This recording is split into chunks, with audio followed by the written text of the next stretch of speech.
By default, when someone comes to your Divi website and searches something, the results page looks something like this. So I'm just going to type in some gibberish here, hit enter, and this is what it looks like. I'm sure you can agree with me that this doesn't look very exciting. Ideally, we want to search for a page that doesn't exist, but shows the results that look like this. So this is a custom 404 page. And if I click here on go home, this will take me back to my home page. This is how a 404 page is supposed to look like. Now, before we get started, I'd like to remind you that I have a free web design course. The link to that is in the video description below. The course will teach you all your fundamentals of web design, ensuring that you'll design professional looking websites after you complete the course. And also, if you purchase Divi using my affiliate link, I will also give you some bonuses. And one of them is a complete Divi Jumpstart course, a course that teaches you how to design professional looking websites with Divi. All right, let's dive in and let me show you how to create the Divi 404 page template. So the first thing we need to do is to head over here to our main dashboard, scroll all the way down to Divi and then click on Theme Builder. Next, we need to come over here and create our template. So I'm going to click on this plus button and click on Build New Template. I'm going to scroll all the way down here and select 404 page and then click on Create Template.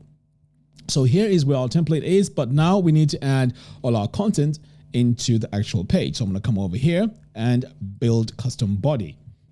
Now I want my 404 page to cover pretty much the whole screen. So the first thing I need to do is to come over here to my section settings and then go to design.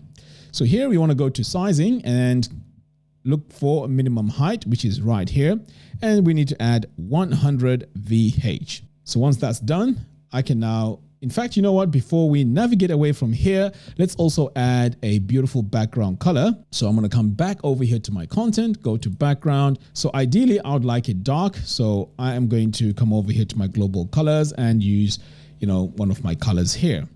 Next, I'm going to hit save changes. Now it's time to add my content. So I'm going to click here on this plus button and add a single row. So in this row, we're going to add a blurb and select it. Right, so my icon here is the first thing I need to work on. So I'm going to click here on use icon. So let me look for my icon I need to use here, and it's a caution one. So I'm going to go with this one right here. Next, I'm going to add my color to that. So I'm going to hover over here and click on this brush icon. Right, so the color I'm going to use for my icon, again, is going to be from my global colors here. So I want to go with something that just works with my color palette. So I think I'm going to go with that. Next, I'm going to come over here to my text. So all I need to do here is to add my text color. So I'm going to choose my color like that. And I'm also going to do this over here. And again, I'm going to use the same color. All right. So now that I have this all set, all I need to do now is to come over here to my content and start entering my content. So here, I'm just going to say error 404. And I can just say, the content you're looking for does not exist. So all I have to do now is to customize my size. So again, I'm going to go back over here to my main text and increase the size. So let's go with maybe about 58. I'm also going to center this. And then I'm also going to work on my paragraph text, make sure it's centered first. And I'm also going to increase the size. So let's go with 23 and also increase my line height to about 1.8. So now that we have this is looking great. We're also going to need a call to action. So I'm going to save this, hover over here, click on this plus button and add a button. I'm going to select it. And all I need to do here is to customize it.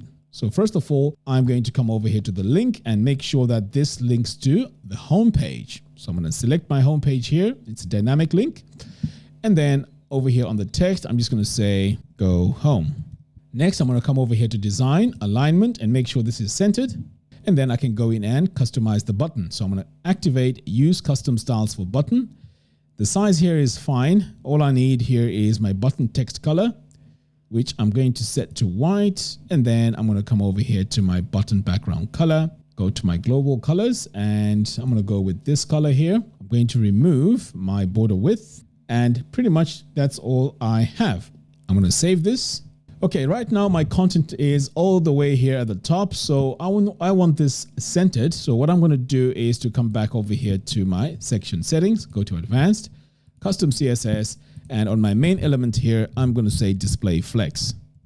So once I type that and add a semicolon, I can now save and everything here is centered. Now I'm going to save the page one more time. Finally, I am now going to get rid of my custom header and footer, hit save changes.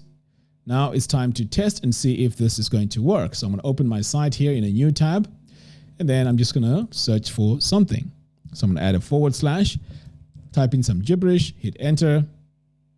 And now I have a full page. And if I click here on go home, it's going to take me back to my home page. So that is how you design a custom 404 page in Divi. If you like this tutorial, please give me a thumbs up and don't forget to hit the subscribe button. By doing so, you'll be notified when I release new tutorials. Until next time, thanks for watching and I'll see you in the next one. Take care.